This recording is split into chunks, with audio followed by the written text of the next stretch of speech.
You've got to be kidding me. Huh? What's wrong? Why are you snapping at me? Lunch today.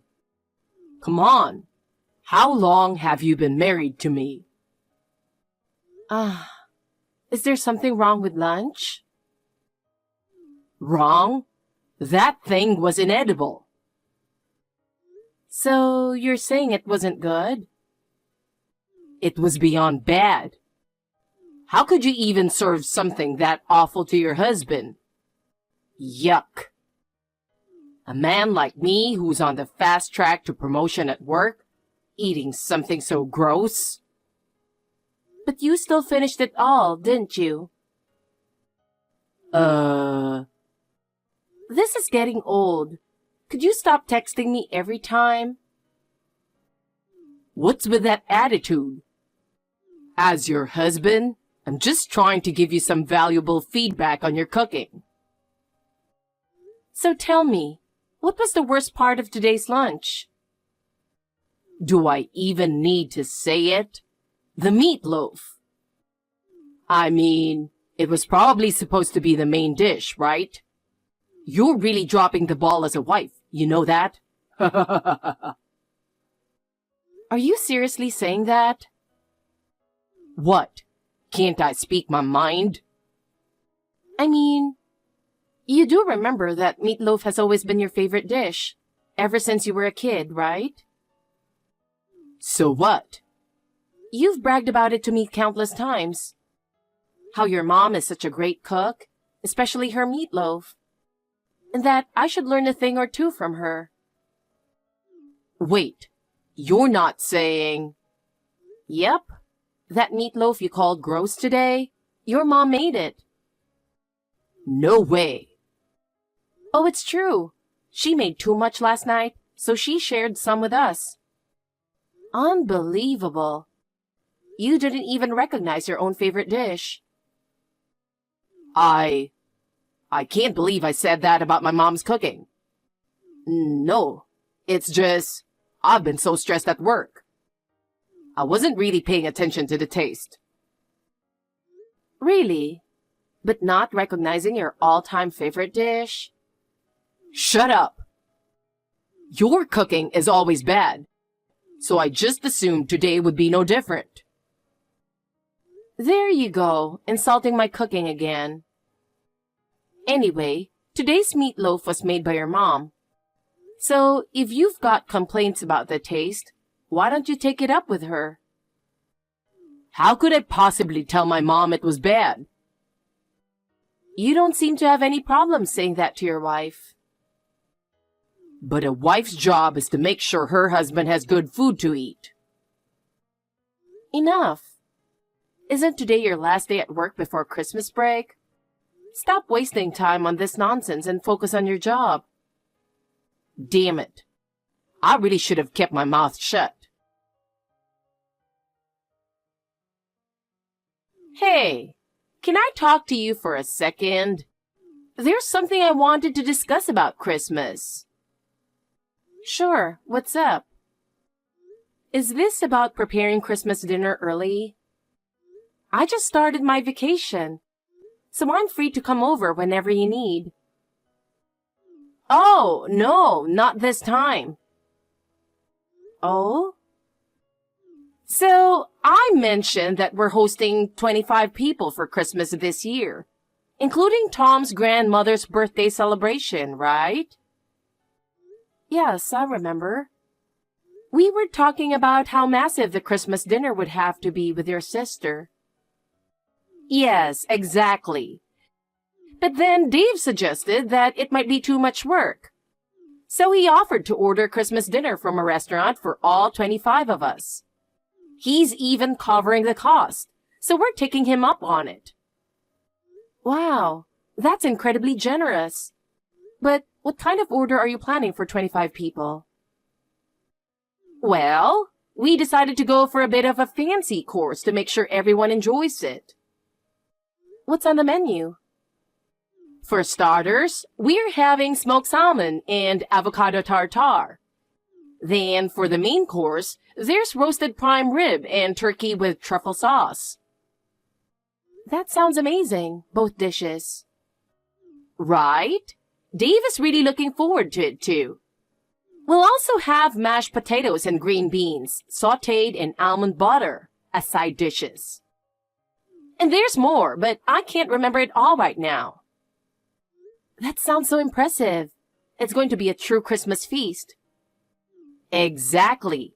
And for dessert, we're planning on pumpkin pie and pecan pie. Oh, wow. Everyone is going to love that. What a wonderful plan. And his choices are spot on. Isn't he? Last Christmas, we put a lot of burden on you. But this year, we want it to be something everyone can enjoy together.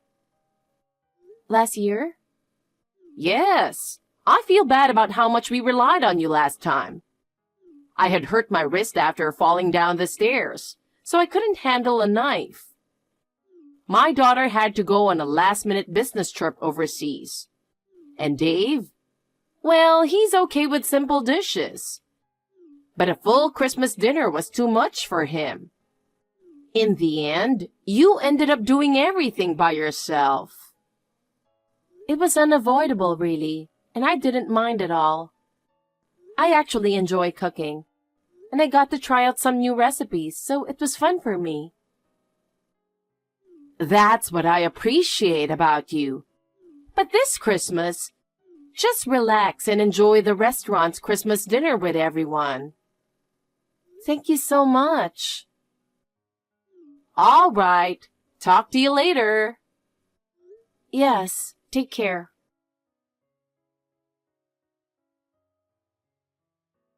Hey, where are you right now? Huh? I'm at the grocery store picking up some stuff. Grocery store? What for?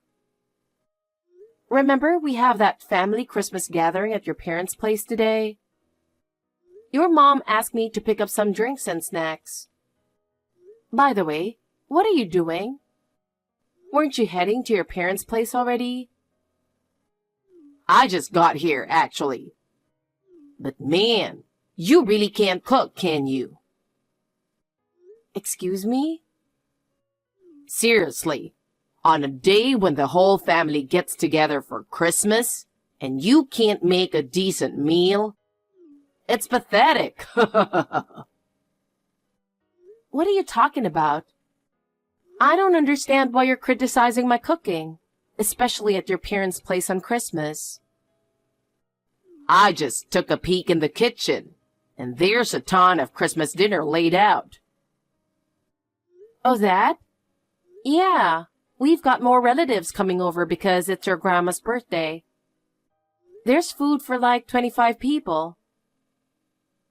When did you make all that? It's insane. Yeah, it's pretty impressive, right? Impressive? More like a pile of garbage. Garbage? Yeah, it looks like garbage, obviously. It looks disgusting. And you know what? It actually tasted awful, too. Wait a minute. Did you seriously sneak a taste of the meal everyone's supposed to enjoy together? I thought it was necessary to do a taste test. A taste test? Yeah, a taste test. Haven't you read history? Back in the day, royalty and nobles were always worried about being poisoned. That's why they had taste testers. Yeah, I know, but that's a completely different situation. No, it's the same. I was just upholding that tradition. I taste tested this Christmas dinner to protect the family. Are you serious right now? Do you actually believe that? We're not royalty and nobody's trying to poison us. This is a family celebration. Sneaking food before the party even starts is just plain rude. I don't trust your cooking. So I threw out the entire Christmas dinner you made for 25 people. What? You threw out all 25 servings? Yeah, I threw it all out. What? Why would you do that? It wasn't poisoned, was it? It wasn't poisoned, but the taste was the real problem. Don't serve bad food to my family. No way. I didn't even make anything. What? I told you, didn't I? Since this gathering is huge and it's also celebrating your grandma's birthday, your dad suggested we order Christmas dinner from a restaurant. Wait, that was all from a restaurant? Yeah, a high-end restaurant. No way. You really didn't listen to a word I said, did you? And couldn't you tell just by looking? There's no way an amateur could make a meal like that. I just thought Christmas dinner was usually homemade. But making dinner for 25 people is a huge task. Last year, you made everything yourself. Yeah, but that was only because there was a bunch of issues, and I ended up being the only one who could cook. I heard your dad paid for the entire Christmas dinner this time. Wait, my dad did? Yeah, it cost around $5,000 for all 25 servings. 5,000? Well, it was from a top-tier restaurant. That's how much it costs. Oh, man. Seriously, did you throw away all the food in the kitchen? I did. What were you thinking? Wait a minute. What's wrong? Something's happening in the kitchen. I bet everyone's realizing the Christmas dinner is gone and they're probably freaking out. Oh, no.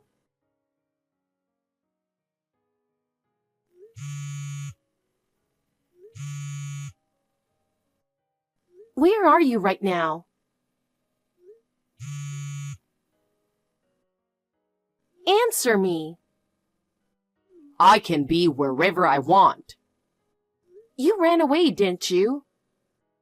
Shut up and leave me alone. Everyone's furious. Not that it's a surprise. They know it was me? Yeah, I told them. What? Why would you do that? You're supposed to stand by your husband. Why would you rat me out like that? Of course I'd tell them. Why? Because this whole mess started with you trying to mess with me. How could you expect me to cover for you? What? Just come back. There's no point in running away now. There's no way I'm going back to that disaster. You're the one who caused this disaster in the first place. What? Just get back here now. No. I didn't do anything wrong. Are you serious? This is all because of you, the lousy cook. You should be the one apologizing to everyone. Just say, it's all my fault because I couldn't make a decent meal for my dear husband. We've been searching everywhere for him. But he's nowhere to be found. You checked the house, right? Did you have any luck finding him? No. I searched every possible hiding spot at home, but he wasn't there. I see. Where could he have gone? How are things over there? Everyone's still furious, of course. I mean, he did ruin his grandmother's birthday celebration after all. Exactly. And on top of that, he's running away and trying to pin the blame on you.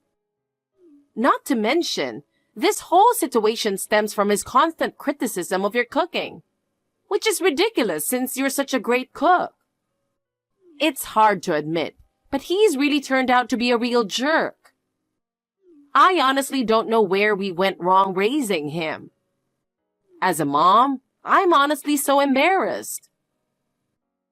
Wasn't he a sweet kid when he was younger? Yes, he was. When he was little, he was so kind and thoughtful, always helping out around the house without a fuss.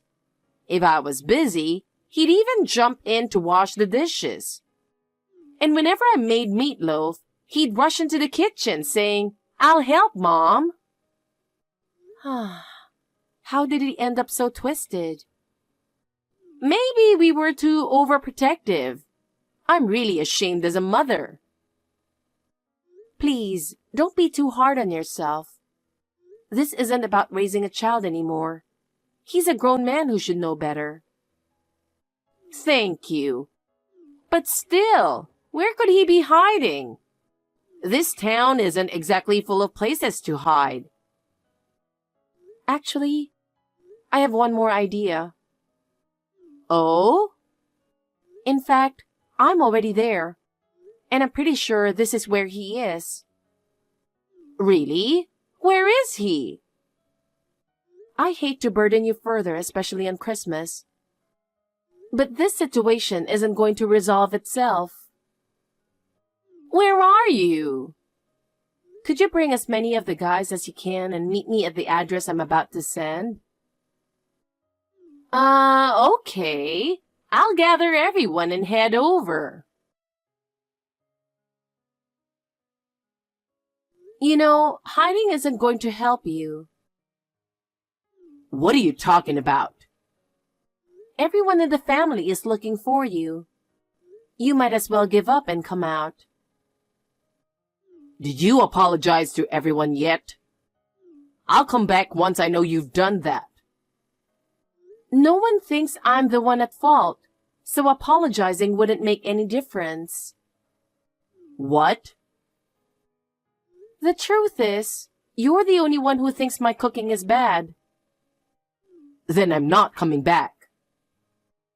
So you're really going to keep running, huh? Yeah, like you even know where I am. Well, if you finally admit your cooking is terrible, and admit that it's all your fault and apologize, and that you'll pay the $5,000 for the Christmas dinner thrown away, maybe I'll think about it. Do you really think I'm going to do something that ridiculous? Then I'm not coming out. That's fine by me. What? I already know where you're hiding anyway. Huh? There's really only one place you could be. Wait, what? You're at the apartment of a woman, the one who works in the cafeteria at your office. She's 35, right? How do you know that? I started suspecting you were cheating as soon as you began calling my cooking bad. What? Think about it. It's weird for you to suddenly say my cooking is awful when you used to eat it just fine. That made me wonder if you were comparing it to someone else's. So I did some digging, and that's how I found out about her. If she works in the cafeteria, she must be a great cook, right? So all those insults led you to figuring out I was cheating. Unbelievable. And to think you even said the meatloaf your mom's been making since you were a kid was awful. You're so obsessed with this woman that it's messed up your taste buds, huh? No, I actually liked it. You just wanted to put me down? Uh-huh. Well, now that we've cleared that up... Yep, the door's unlocked. Wait, what? The door? You know what they say. Don't let your guard down. So here we are with your parents and 15 other relatives, all ready to come in. What? All right, everyone, let's go in. Wait. No. No. It's too late. You're not getting out of this one. Come on, give me a break. I'm so sorry for what my son did.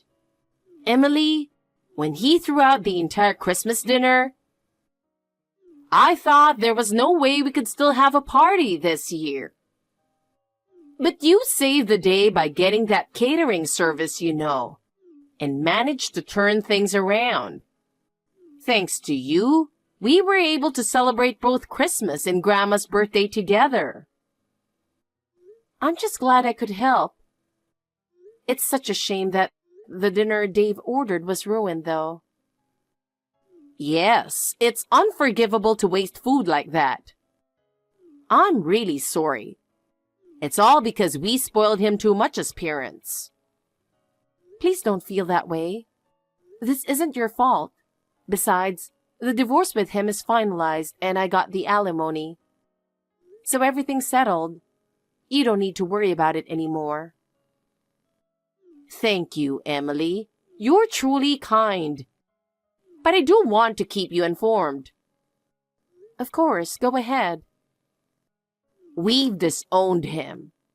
After the divorce was finalized, he tried to come back home, claiming he was broke after paying alimony. But my husband and I decided we wouldn't let him off the hook this time, so we kicked him out. He keeps calling and texting, but we're completely ignoring him. I see. Understood. Oh, and his affair partner's parents told us they've disowned her too. So, it doesn't look like those two will last long together, huh? You think so too? Yes. Jason is about to get a reality check in that marriage. Ah, I know what you mean. If he tries to come crawling back to you, please don't entertain it. Don't worry, I won't. My lawyer advised me not to cut him off completely just yet. So for now, I'm just leaving his text unread. So, Jason and his affair partner did end up getting remarried. But as expected, they didn't last a month. Turns out, Jason assumed she was a great cook because she worked in the cafeteria, but she was actually just in charge of plating and never cooked anything. She had never even used a knife before getting remarried. So her cooking was a disaster. To make matters worse, she had no sense of taste and didn't worry about using spoiled ingredients. Jason ended up with food poisoning several times. Feeling like his life was at risk, he decided to divorce her. Now he's single again, cut off from both his family and relatives. With no housekeeping skills, he's living alone in what's become a complete mess of an apartment. Apparently, he's lost a lot of weight, gone gray, and looks so old that people mistake him for being in his 50s.